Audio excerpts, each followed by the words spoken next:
Well, I think I make bedroom pop. I feel like that's the best way for me to describe it, because I started just literally writing in my bedroom, and pop music's my favorite genre. I'm really bad at writing songs about my own life. I don't know why, I just really struggle with that. So typically my ideas for songs come from like stories that already exist that I know of, or just like a concept I've always wanted to write about, like a hypothetical situation, and then I end up just trying to imagine what that would be like if it was a song. And then I just start with chords or something, and then it kind of goes from there. Some of this stuff I started writing when I was like 16, and until now, some of it's like new, so I feel like it comes from a long range of my, well, that's not that long, I haven't been alive that long, but it feels like a long time right now. So it's been a few years in the making, and sometimes I go back and I take my old stuff and I kind of rework it, because I'm like, oh, it doesn't really fit the vision I have for what it should be now. So I would say a few years if I had to go back, but a lot of it's only recently I started like wanting to put it as a collection together.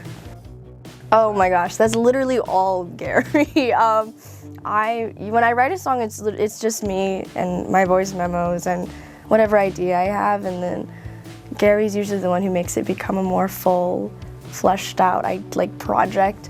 I feel like whatever I come up with is very bare bones, very skeleton, and I think it makes a good like acoustic set type thing. But no, that's Gary's domain, and he's great. He does all of that, and I'm super grateful for it. I wouldn't be able to do any of that without him. It means so much to me. Like, I don't know if people understand how close my brother and I are, but like we're only 10 months apart, so he's like my best friend in life. And I actually had to beg him to like be on the song. I was like, please, please, please, please, like nobody else can do it. You're the only one who matches my vision and all this stuff. And he's not super into like the spotlight and stuff, so he was kind of like, oh, I don't know about that. But I think he has a great voice, so I'm really glad. But it does mean a lot to me, because I feel like I can always look back, and whenever I miss him, I actually listen to that song, and I'm just like, oh, it's really nice. It's like a family thing. And it's not even just him, actually. My aunt's really into like film and stuff, so she's helped me with all my music videos, and my other aunt's really into photography, so she helps.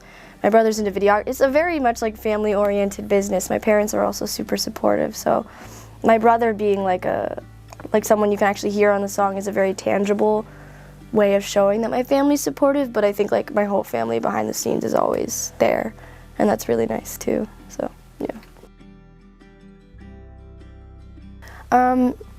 To be honest, sometimes I still can't believe people like even want to come see me sing, especially multiple times, because they're like, oh, well, you guys already saw me like last month. I don't know if you really want to come see me again. It's like, but I think college is just such a great way to meet people, to really connect with them.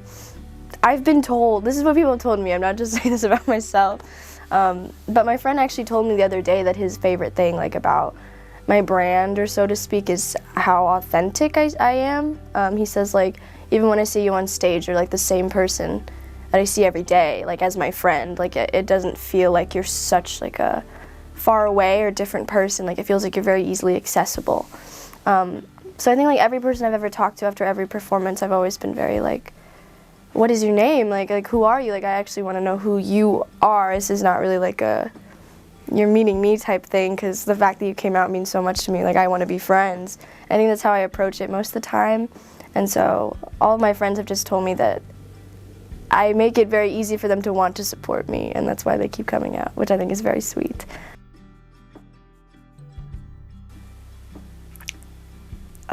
Okay, maybe it's cliche to say their room. I don't know, I feel like this is, everyone's always been like, I listen to your music when I like go to sleep, or like I listen to your music when I need to just like feel something like by myself, and I stare at the ceiling and I go, oh, are you okay? But it's not like a concerning thing. So I feel like that's so far where like the best place has been for most people to listen to my music. I think there's some exceptions. I think like It Girl is a little bit more of an upbeat type thing you can listen to wherever, and convenience stores too. But for the most part, I think the vibe is very much like it's a personal thing, and it can be your own.